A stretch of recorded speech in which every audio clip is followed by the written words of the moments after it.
Hello, welcome back. I'm Pat Fanning, and I run Legacy Design Development. We're a product development firm focused on closing the gap from a concept to a commercial ready product.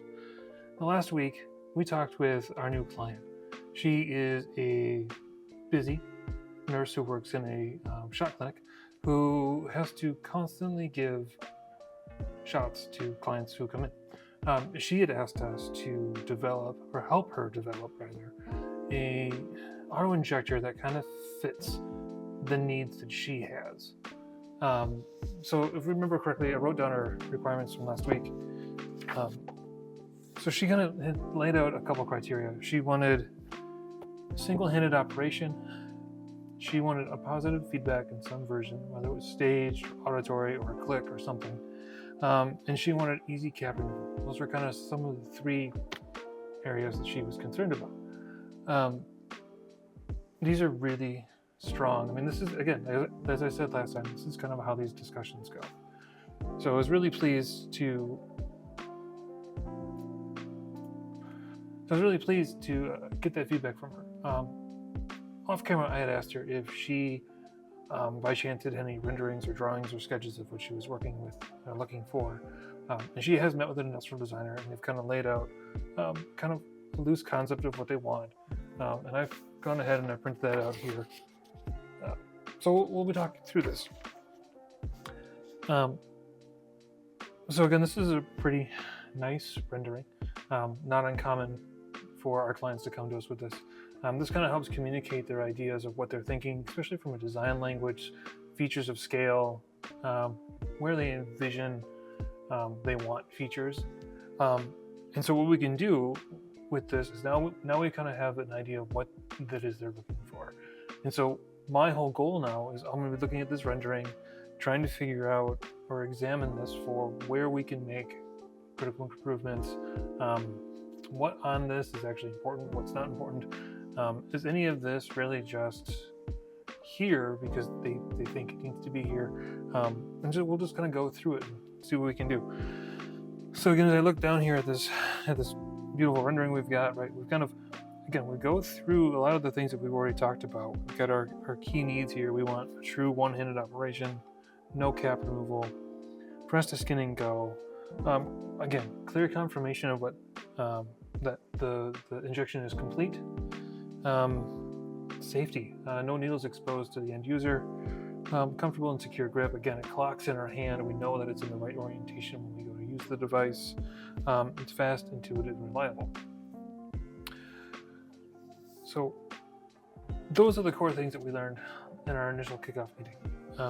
So like when I look at this now, again, let's get into the design of itself. Again, it's just a rendering. She's got a place for her brand. This is kind of what she's thinking she wants for an indication window. So we're thinking now, what does this look like on the backside? What is the mechanism that we need to incorporate to make this work? Right? Does this need to be clear? Will this travel, this safety guard? Will this travel up into, right? Will this travel into the body of the device? This is really where we want our deployment button, right? So we can start to kind of go through some of the mechanical items on this and start to make decisions on how we want to move forward. So just kind of first glance again. So we're seeing we want to twist to engage, right? So now when I'm looking at this drawing, again, this is a rendering, right?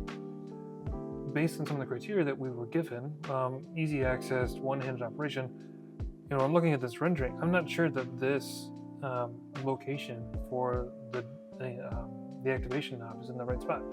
Unless you're going to try and get up there with your thumb and turn it, activate it that way, I don't know, right? So we're going to have to go through and kind of in the next processes are kind of start to pick out which of the features here we want to explore first. And we'll begin with prototyping to kind of fine-tune some of these decisions. So what I'm going to do in coming videos is we will go through and we will start to kind of lay out some of the initial CAD work that goes into this, start planning. We'll do some research into other other auto injectors on the market to see how they operate, if we can find any details on those. And again, one of the beauties of the fact that she wants us to develop an auto injector is the world has plenty of them. There's a plethora on the market, and so we can kind of look at some of the more prominent ones in the marketplace, maybe study them, reverse engineer them a little bit, and see if we can incorporate some of those mechanisms into our design. We really don't have a need to start from scratch on this particular example. We're just trying to make improvements that better fit her needs, right? Because that's what she asked us to do.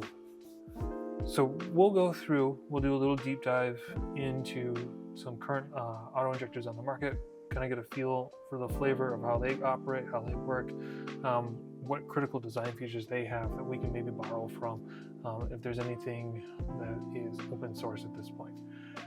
So look for that in our next video.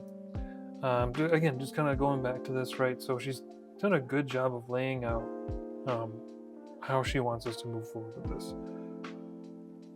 Like, so in use, right? So like all this, she's done a good job of kind of laying this out as to how we want to move forward so we can arm it. Then she just wants to deploy it to the skin on the patient, and then we have a clear confirmation that it's complete. So kind of high level now, what I'm picturing is, since we've got this rendering here, I'm thinking that this barrel looks fantastic. I don't really think that we're gonna have to make many changes to this, so I think this is okay. When we get to this area, I'm kind of feeling like we want this. So we got this shoulder here. I kind of think we want this shoulder to just be up to there, right? And then that whole thing can then travel up into the body of the main device. I think that's going to give us the best. I think that's going to be the easiest to kind of deploy all the rest of the internals here. And so now we just kind of need to decide, or maybe is it this piece, right? Is it the clear window? Does this then move up inside here to expose the needle for deployment? So we'll be going through this kind of in a little bit greater detail as to how we want this to operate. But so these are some of the things that I'm looking at right now, right? Because again, we can kind of follow what she's laid out here. So I think in our next video then, that's what we'll get into. We'll start getting into some preliminary CAD, start laying this out in SolidWorks. I use SolidWorks as my main design software. So we'll start laying this out in SolidWorks and see if we can at least start to get our hands around some features of size. And then eventually we'll work into prototyping each of these individual components, right? So we need to figure out what the mechanisms look like inside here. Do we have a syringe? Is it a glass syringe? Is it what kind of plunger are we using? What is the actual deployment device? Is it a spring? Is it a lever? Is it some kind of mechanism? Is it electromechanical? Right. I want to try and keep this as analog as we can. Again, I think she had mentioned she wanted some kind of auditory beeping or a click. We can probably do that with a click.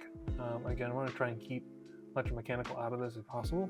For cost and complexity, we can start to evaluate where we need to add features. If our client comes back and they would like some kind of, maybe it is a visual, an LED or something like that, we can look at what the solution might be.